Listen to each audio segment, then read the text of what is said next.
책 읽어주는 미즈놀 14장 화성 탐사 계획 스페이스X 2001년.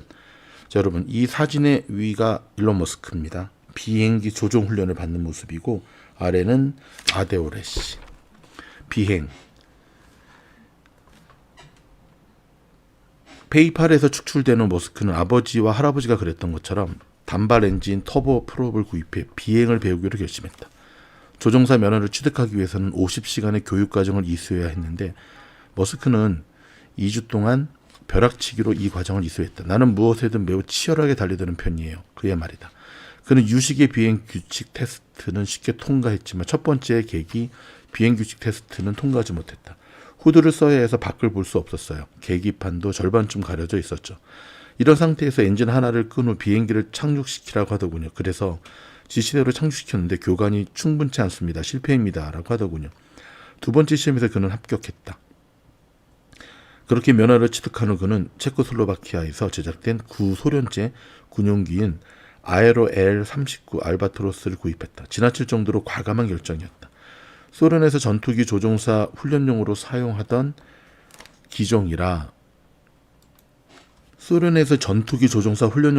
기종이라 고개 비행까지 가능했어요. 하지만 나조차도 조금 위험하다는 생각이 들더군요. 그는 트레이너와 함께 네바다 상공에서 저고도 비행을 하기도 했다.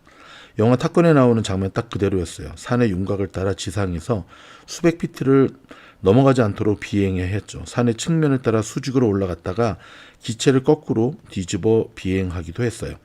비행은 그의 저돌적이고 무모한 운전자의 호소력을 발휘했다. 또한 공기 역학을 체감하고 마음속에 그려보는 데에도 도움이 되었다. 단순히 베르누이의 원리만 적용된 게 아니에요. 그는 날개가 비행기를 어떻게 들어올리는지 설명하기 시작했다. L-39 알바트로스와 다른 비행기로 약 500시간의 비행을 기록한 후 그는 약간 지루함을 느꼈다. 물론 그렇다고 해서 비행에 완전히 매력을 잃는 것은 아니었다.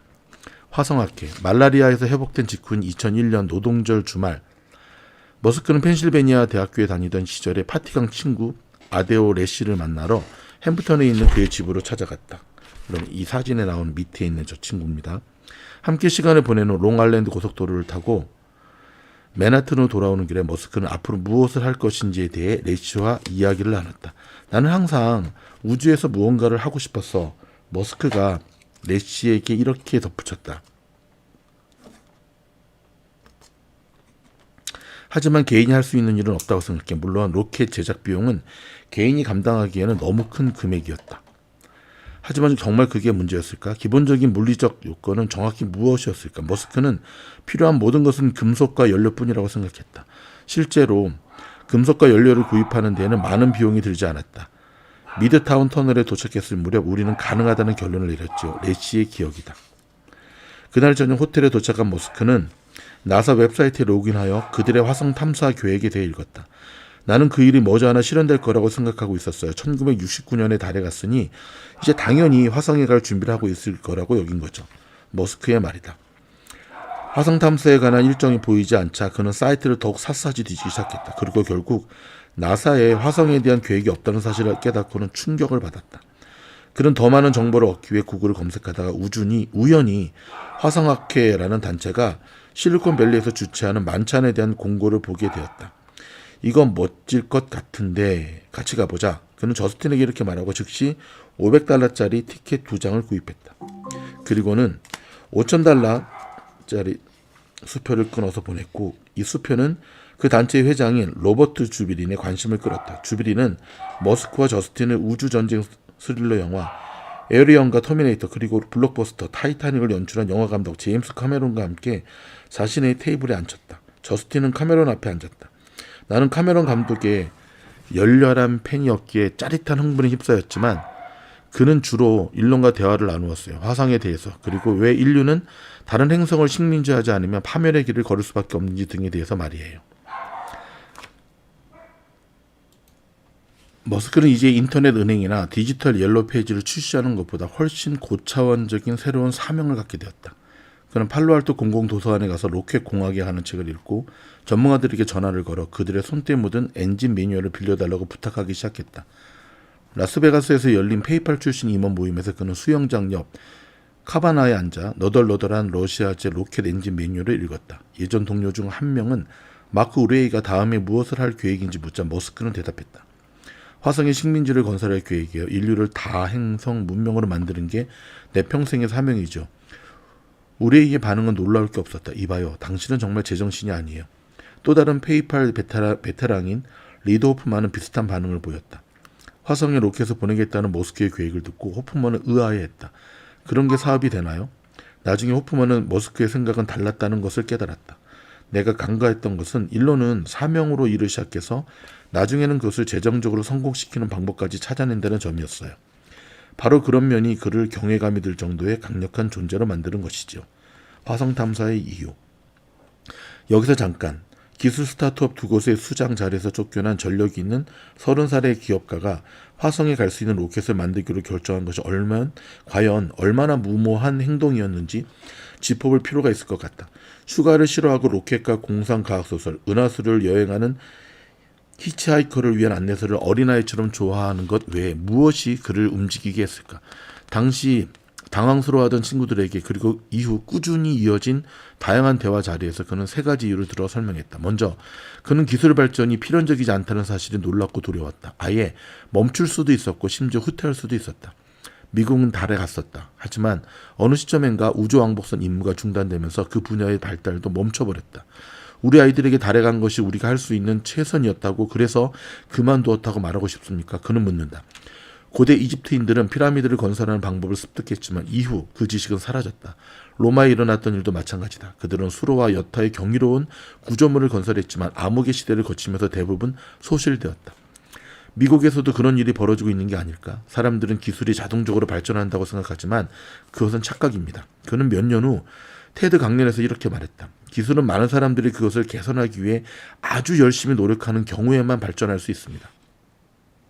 또 다른 동기는 다른 행성을 식민지화하는 것이 취약한 지구에 무슨 일이 일어났을 때 인류 문명 및 의식의 보존을 보장하는 데 도움이 될 것이라는 생각이었다. 언젠가는 소행성 충돌이나 기후변화, 핵전쟁으로 인해 지구가 파괴될 수도 있지 않은가. 그는 이탈리아계 미국인 물리학자 엘리코 페르미의 이름을 따 페르미의 역설에 매료되었다. 페르미의 역설은 그가 우주의 외계 생명체에 대한 토론회에서 하지만 모두 어디에 있는가라고 물었던 일화에서 비롯되었다. 수학적으로는 다른 문명이 존재한다는 것이 논리적으로 보였지만 증거가 부족하기 때문에 지구의 인간만이 의식을 가지고 있는 유일한 종일지도 모른다는 불편한 가능성이 제기되었다. 우리가 여기 지구에서 언제 꺼질지 모르는 섬세한 의식의 촛불을 보유하고 있으며 그것이 의식의 유일한 사례일 수 있습니다. 따라서 그것을 보존하는 것이 중요합니다라고 머스크는 말한다. 우리가 다른 행성으로 갈 수만 있다면 소행성에 충돌하거나 그 밖에 다른 재난으로 문명이 파괴될 수 있는 하나의 행성에 갇혀 있을 때보다 인간 의식의 수명이 훨씬 더 길어지지 않겠습니까? 세 번째 동기는 보다 고무적이었다. 그것은 모험가 집안의 유산과 10대 시절 개척자 정신이 뿌리내린 나라로 이주하기로 마음먹은 결심에서 비롯된 것이었다. 미국은 말 그대로 인간의 탐험 정신이 응축된 곳입니다. 라고 그는 말한다.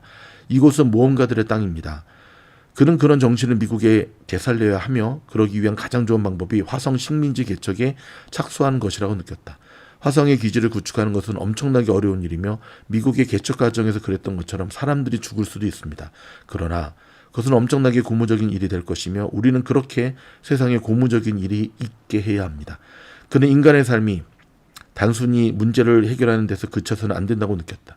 그것은 또한 위대한 꿈을 추구하는 것이어야 했다. 그것이 우리를 아침에 일어나게 하는 원동력입니다. 머스크는 다른 행성으로의 여행이 인류의 역사에서 중대한 진전 중 하나가 될 것이라고 믿었다. 단세포 생명체, 다세포 생명체, 식물과 동물의 분화, 바다에서 육지로 뻗어나간 생명체, 포유류, 의식 등 정말 커다란 이정표는 몇 가지에 불과합니다. 그는 말한다. 이런 규모로 보면 다음번 중요한 단계는 분명합니다. 생명체를 다행성 종으로 만드는 겁니다. 자신의 노력이 신경과 같은 중요한 의미를 지닌다고 보는 머스크의 능력은 사람들을 흥분하게 하지만 약간의 불안함도 느껴진다.